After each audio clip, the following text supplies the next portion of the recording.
प्रिय विद्यार्थियों, आपका स्वागत है। गत व्याख्यान में आपको निर्देश तंत्र रूपांतरणों के बारे में बताया गया था और जैसा कि पहले आपको बताया गया था, निर्देश तंत्र रूपांतरण दो प्रकार के होते हैं, समय अनाश्रित निर्देशांक रूपांतरण और समय आश्रित निर्देशांक रूपांतरण। जिसमें समय अनाश्रित निर्देशांक रूपांतरण के दो केस हम पहले ही स्टडी कर चुके हैं।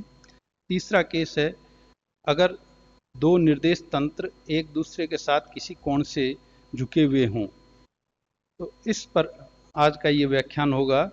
साथ निश्चित कोण से झुके निर्देश तंत्रों में निर्देशांक रूपांतरण, transformations in an inclined frame of references. तो इसको डिस्कस करने के लिए मान लीजिए हमारे पास दो निर्देश तंत्र S और S' इस प्रकार से हैं कि दोनों एक दूसरे के साथ किसी कोण थीटा से झुके हुए हैं और सुविधा की दृष्टि से हम ये मान लेते हैं कि दोनों की जो ZX है वो संपातित है, अर्थात दोनों की जो Z एक्सिस है वो सेम है। इसलिए एक रूपांतरण होगा Z इक्वल्स टू Z'। और इन झुके हुए निर्देश तंत्रों में निर्देशांक रूपांतरण करने के लिए मान लीजिए P कोई बिंदु है जिसके कि S तंत्र में निर्देशांक x, y और z हैं, जबकि S' तंत्र में इसके निर्देशांक x', y' और z' हैं। जैसा कि मैंने आपको बताया, चूंकि z और z एक्सिस संपातित हैं, इसलिए एक रूपांतरण होगा z बराबर z'। और चूंकि बिंदु P के S तंत्र और S' तंत्र में क्रमशः निर्देशांक, बाकी जो दो निर्देशांक हैं वो क्रमशः x, y और x', y' हैं, इसलिए x का मान होगा PB या OA के बराबर और y का मान होगा PA या OB के बराबर। दूसरा निर्देश तंत्र S' जो कि S के सापेक्ष किसी कोण थीटा से झुका हुआ है, उसमें इस बिंदु के निर्देशांक x' का मान होगा PD या OC के बराबर, जबकि y' का मान होगा PC या OD के बराबर। और चूंकि z और z' समान है, इसलिए z' बराबर z होगा। इन 6 निर्देशांकों x, y, z और x', y', z' में रूपांतरण समीकरण ज्ञात करने के लिए हम A से PD पर एक लंब AF डालते हैं। और अब अगर हम इस समकोण त्रिभुज OAE को देखें तो इसमें एंगल EOA, इसका मान थीटा के बराबर होगा। एंगल OEA और तीसरा एंगल OAE, इसका मान 90 डिग्री के बराबर होगा। इसलिए जो रिमेनिंग कोण है OEA, ये 90 माइनस थीटा के बराबर होगा। और चूंकि PAOX पर लंब है, इसलिए PAX कोण का मान 90 के बराबर है। इसलिए हम ये कह सकते हैं कि PAF जो कोण है, इसका मान थीटा के बराबर होगा। इसलिए हमारे पास हमें दो समकोण त्रिभुज प्राप्त होते हैं, एक OAE और दूसरा FAP। जो इसलिए जो प्रथम समकोण त्रिभुज है OEA, इसकी सहायता से हम ये कह सकते हैं कि OE अपॉन OA बराबर कोस थीटा होगा। इसलिए OE का मान x कोस थीटा। इसी प्रकार AE अपॉन OA लंब अपॉन कर्ण, ये साइन थीटा के बराबर होगा, इसलिए AE बराबर x साइन थीटा होगा। इसी प्रकार समकोण त्रिभुज FAP में आधार बटा कर्ण AF अपॉन AP बराबर कोस थीटा या AF बराबर y कोस थीटा तथा लंब बटा कर्ण PF अपॉन AP बराबर साइन थीटा या PF बराबर y साइन थीटा होगा। इसलिए x' जिसका कि मान इस ज्यामिति से आप कह सकते हैं PD के बराबर होगा, और PD को हम PF प्लस FD लिख सकते हैं। और अगेन चूंकि एफ डी का मान ओ ई के बराबर है, इसलिए एक्स डैश का मान पी एफ प्लस ओ ई के बराबर होगा। पी एफ और ओ ई इन दोनों के मान हम ऑलरेडी निकाल चुके हैं। ओ ई का मान एक्स कॉस थीटा है, पी एफ का मान वाई साइन थीटा है, इसलिए हम ये कह सकते हैं कि एक्स डैश जो कि पी डी के बराबर है, इसका मान x cos theta plus y sine theta के बराबर होगा। इसी प्रकार दूसरा जो जिसको कहना चाहिए निर्देशांक वाई डैश, इसका मान पी सी के बराबर होगा। और चूंकि चित्र की ज्यामिति से स्पष्ट है कि पी सी ई एफ के बराबर है, और ई एफ को हम ए एफ माइनस ए ई के बराबर लिख सकते हैं, और ए एफ और ए ई के मान हम ऑलरेडी निकाल चुके हैं। ए एफ का मान वाई कॉस थीटा के बराबर है, ए ई का मान एक्स साइन थीटा के बराबर है, इसलिए वाई डैश बराबर y cos theta minus x sine theta के बराबर होगा। इस प्रकार हमें तीन रूपांतरण समीकरण प्राप्त होते हैं। एक्स डैश बराबर x cos theta plus y sine theta, y dash बराबर y cos theta minus x sine theta, और तीसरा जो रूपांतरण समीकरण है वो हुआ जेड डैश बराबर जेड। इन समीकरणों को हम कोण के रूप में इस प्रकार भी लिख सकते हैं, चूंकि एक्स डैश की इक्वेशन में जो कोस थीटा है इसका मान एक्स डैश ओ एक्स कोण के बराबर है। इसी प्रकार एक्स डैश की इक्वेशन में साइन थीटा का मान कोस एक्स डैश ओ वाई के बराबर है, इसलिए एक्स डैश की जो इक्वेशन है उसको कोण के रूप में लिखा जा सकता है एक्स कोस एक्स डैश ओ x plus y cos x dash ओ वाई।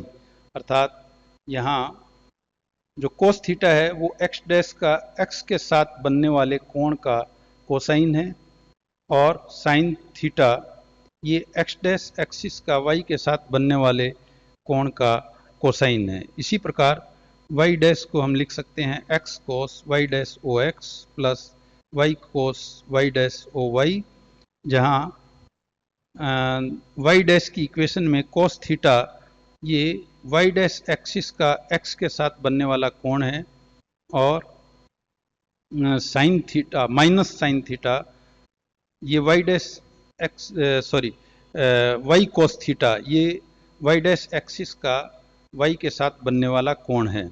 इस प्रकार एक्स डैश वाई डैश और जेड डैश ये झुके हुए निर्देश तंत्रों में रूपांतरण समीकरण कहलाते हैं। क्योंकि सुविधा की दृष्टि से इस स्थिति में हमने जेड डैश एक्सिस को उभयनिष्ठ माना था, अर्थात ये माना था कि जेड और जेड डैश एक्सिस संपातित हैं। अगर इस केस को थ्री डायमेंशनल केस में रूपांतरित कर दें, तो जैसा कि इन दो इक्वेशन से देख रहे हैं, एक्स डैश का मान एक्स कोस एक्स डैश ओ एक्स है, दूसरा मान वाई कोस एक्स डैश ओ वाई है। इसी प्रकार सिमिलरिटी हम ये कह सकते हैं कि तीसरा मान होगा z cos x dash O Z.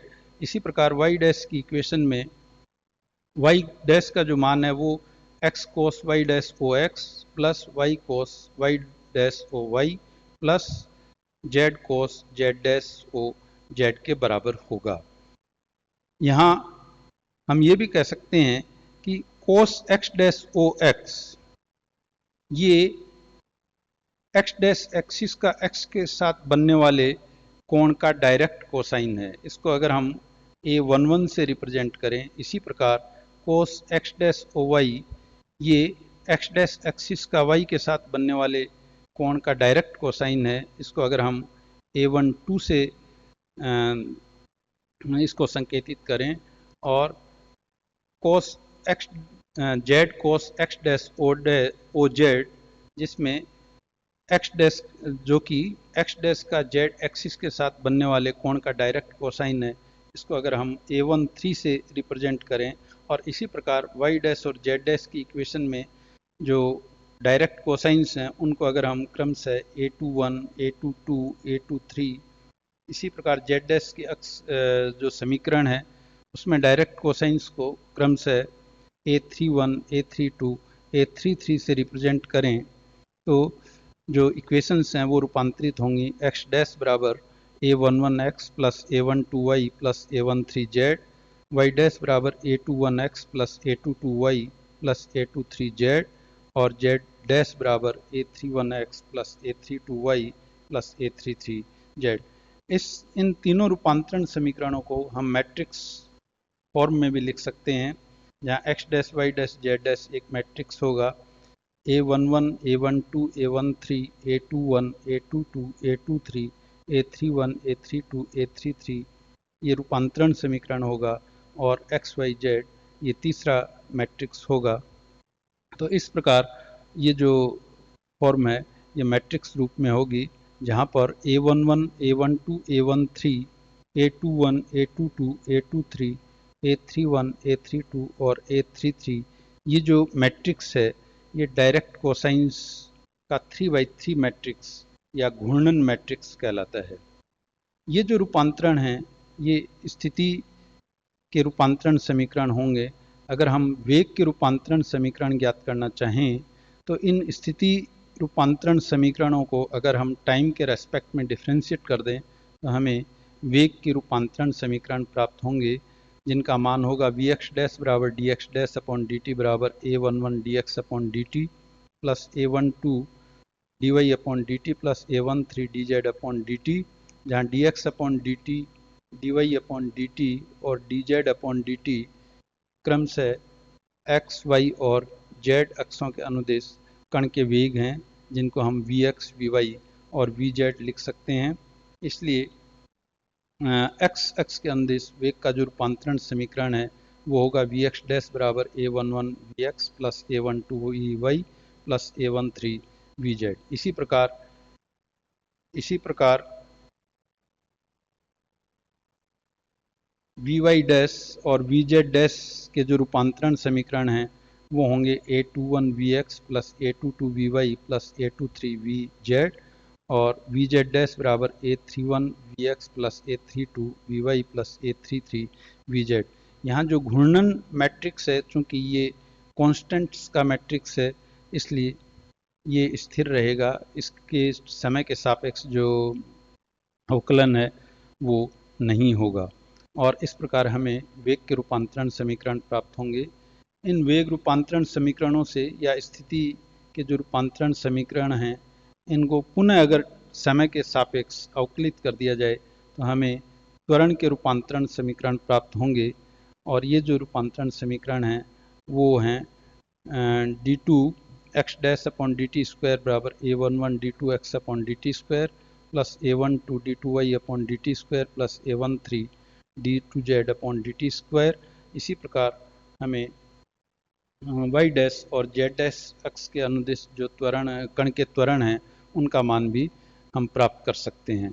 चूँकि d2x upon d t square, d2y upon d t square और d2z upon d t square ये एस जड़त्वीय निर्देश तंत्र में